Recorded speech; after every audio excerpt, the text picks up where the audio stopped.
J'ai eu à certains moments dans ma vie des opportunités en or. Ça veut dire des opportunités qui m'apportaient en fait tout ce que je souhaitais là, au plus profond de moi, puis ça à tout niveau. Et on a tous et toutes, à certains moments dans notre vie, là, à différents degrés, été face à une opportunité qui arrive à nous. Un espace où on peut enfin être soi-même. Souvent pas comme l'idée qu'on avait, là, comme on pouvait l'imaginer, mais en fait ce qu'on a véritablement besoin. Mais lorsque ce bon arrive à nous, il y a quelque chose en fait qui panique inconsciemment à l'intérieur de soi. Puis à ce moment-là, qui repousse, même s'en rendre compte, cette opportunité-là, puis de là, la détruit avant même qu'elle puisse fleurir.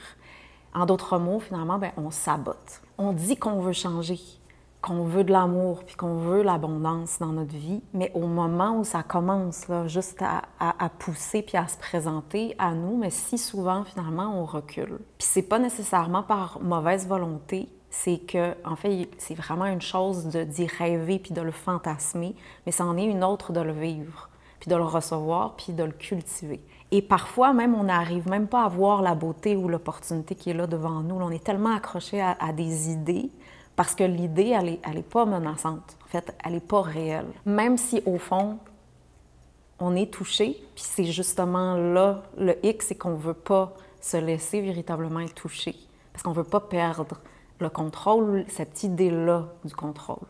Donc, ce sabotage, ce n'est pas qu'une question d'estime de soi. C'est en fait tout un système de croyances qui est vraiment profondément ancré là, dans chacune de nos cellules, dans nos lignées, dans notre histoire. Des récits d'échecs ou de protection qui sont vraiment cristallisés avec le temps, puis qui nous font croire en fait qu'on ne mérite pas ce bon-là ou ce qui est véritablement nourrissant pour nous, ou en fait qui y croient tout simplement pas que c'est possible. Puis on va vers ce qu'on connaît ou on va avoir tendance à aller vers ce qui ne nous convient pas. Donc, si souvent, finalement, on va se rejeter soi-même, puis on va se trahir soi-même pour éviter d'être rejeté, pour éviter de se sentir vulnérable, et avant même que l'autre puisse nous voir vraiment.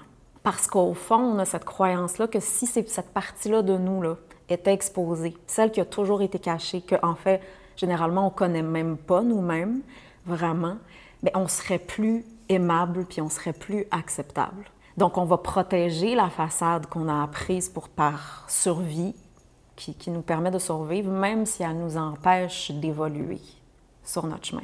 Et ça, ce processus-là, c'est généralement pas conscient. Généralement, ça va être inconscient. C'est pas nécessairement ce qu'on va dire à haute voix ou c'est pas nécessairement non plus les pensées auxquelles on a accès. Ça va être plutôt dans nos actions ou dans nos non-actions que ça va se révéler dans notre vie. Mais voici la vérité. C'est que c'est nous en premier qui jugeons ces parties-là. C'est notre propre regard qui a créé cette distance-là. Et tant aussi longtemps qu'on refuse ces zones, celles qui ont honte, celles qui se sentent sales, trop ou pas assez, bien à ce moment-là, on reste fragmenté.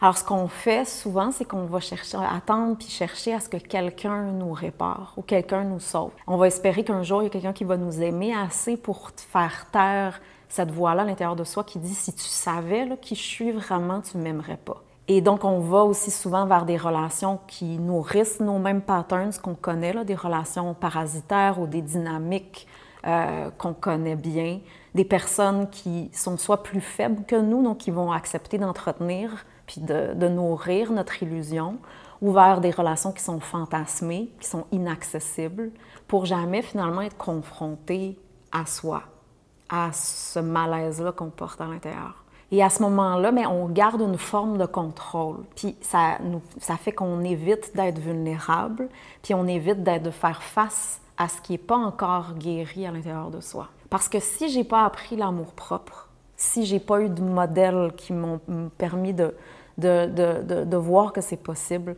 mais comment je pourrais même accueillir l'alignement, puis la beauté, puis la vérité?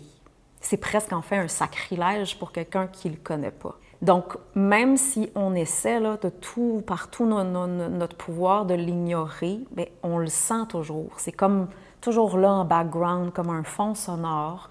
Il y a une tension, puis il y a une honte profonde, silencieuse, qui vont influencer nos choix, nos non-choix, nos relations, notre manière de nous présenter aux autres, ce qu'on va montrer ou ce qu'on va cacher. Puis tant qu'on ne va pas à sa rencontre, bien, on reste finalement dépendant du regard des autres, puis à ce moment-là, en fuite de soi-même. Donc, sortir du cycle de l'auto-sabotage, ça se fait pas par la pensée magique ou la pensée positive. C'est pas simplement se dire que du jour au lendemain, OK, je suis prête à accepter l'amour dans ma vie, parce que ça va rester à la surface, donc ça va pas changer, ça va rien changer à la racine des choses. C'est plutôt oser se rencontrer ce qui est là, véritablement, sans jugement. Pas pour analyser, mais pour le ressentir, pour y laisser de l'espace, puis pour reconnaître aussi ce qu'à l'intérieur de soi est attaché à ce nœud-là. Et c'est ça l'amour-propre. Quand on prend le temps finalement, tranquillement, doucement, d'apprivoiser, puis de rentrer là, puis de descendre dans ce silence, puis qu'on réalise à ce moment-là que c'est pas ces parties sombres à l'intérieur de soi qui nous nuisent dans notre vie, mais ce sont plutôt nos tentatives de les cacher, nos multiples tentatives.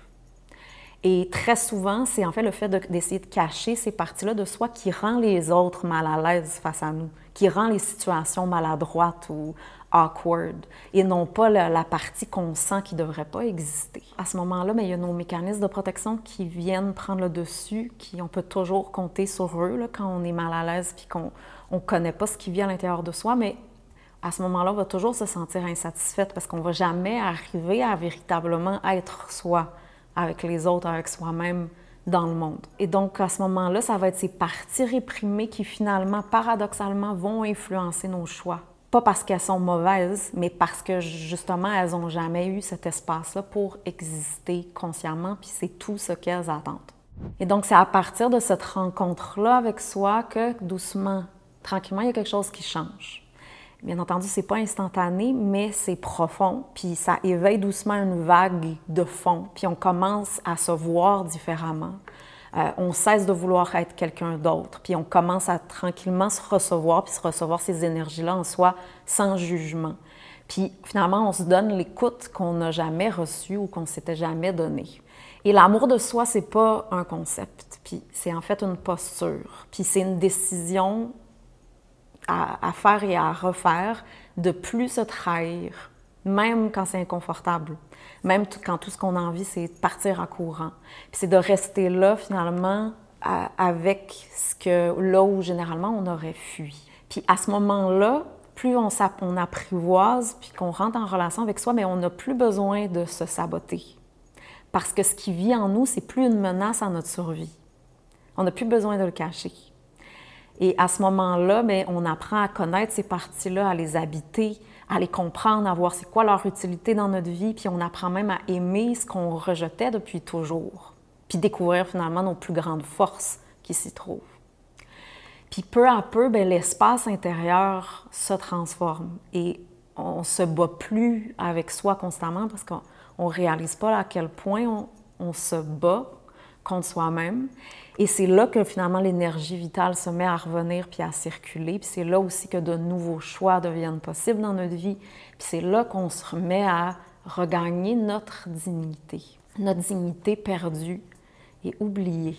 Donc s'aimer vraiment, c'est pas aimer uniquement ce qui brille ou ce qui paraît bien. C'est en fait apprendre à aimer aussi ces ondes-là qu'on n'a jamais su oser approcher. Et c'est pas se perdre dedans ou les laisser prendre le contrôle sur soi, mais c'est cesser de les condamner. Parce que dans la nature, en fait, il n'y a pas de bon ou de mauvais. Le papillon, il n'est pas meilleur que le scorpion. Il n'y en a pas un qui a plus de valeur que l'autre. Chaque chose a sa fonction, puis son intelligence, puis sa beauté. Et donc, tant qu'on croit qu'il y a une partie de nous qui doit disparaître pour qu'on soit aimable, on va rester divisé. Et l'une des plus grandes illusions de ce monde moderne dans lequel on vit, c'est que, oui, chaque personne, chacun naît avec une valeur. Mais si cette valeur-là, elle n'est pas reconnue par soi-même d'abord, puis si elle n'est pas donc cultivée, puis travaillée, à ce moment-là, elle reste figée dans un état de potentiel non actualisé. Et on s'attend alors généralement à être célébré pour un potentiel qui n'a jamais eu la chance d'être incarné. Donc, ça va entretenir, entre guillemets, notre maladie. Parce qu'on croit qu'un jour que quelqu'un va nous voir, puis que ça va être suffisant, puis qu'il n'y aura pas de travail nécessaire, puis que le potentiel en lui-même, il compte. Mais même, si quelqu'un nous voit, ce qui est un cadeau qui est rare et qui est extrêmement précieux. Mais si toi, tu t'es pas rencontré d'abord, ça va absolument rien changer. Parce que c'est pas la reconnaissance extérieure qui va te permettre de te sentir digne ou de plus avoir honte. C'est vraiment cette rencontre-là intime avec soi-même. C'est le fait d'en prendre soin, puis de le cultiver, puis de le faire grandir, puis de l'aligner, puis doucement de l'assumer. Donc, avoir de la valeur, c'est pas juste savoir qu'on en a puis le prendre pour acquis, mais c'est prendre responsabilité pour ce qu'on porte, puis c'est accepter justement de le cultiver puis de l'actualiser pour que ça serve. Et donc, c'est pas pour chercher à être quelque chose de meilleur ou conforme à cet idéal-là qu'on a à l'intérieur de soi, c'est voir la valeur de ce qui est là, déjà, même si c'est brut, même si ça n'a jamais été poli, puis même si ça a été sali. Puis comprendre en fait que chaque partie de soi attend simplement d'être reconnue, puis d'avoir la chance d'être alignée, puis d'être nettoyée, puis développée. Donc, il ne s'agit pas de transformer ce qu'on est, mais de l'assumer pas à pas, puis de laisser finalement chaque partie de soi retrouver sa juste place dans notre écosystème. Donc, si ça vous parle, si ça vient toucher certaines cordes à l'intérieur de vous, si vous souhaitez apprendre ces fondements-là de qu'est-ce que c'est l'amour-propre dans un monde où c'est pratiquement inexistant, au-delà de l'auto-sabotage, puis à la fois comprendre vraiment profondément vos patterns, puis pourquoi ils sont là. Mais je vous invite à l'atelier que j'offre prochainement à ce sujet, sur le sujet de l'auto-sabotage. Et donc, vous allez découvrir tous les détails, les prochaines dates en cliquant sur le lien dans la description plus bas. Ça va me faire grand plaisir de vous y rencontrer, de vous y retrouver.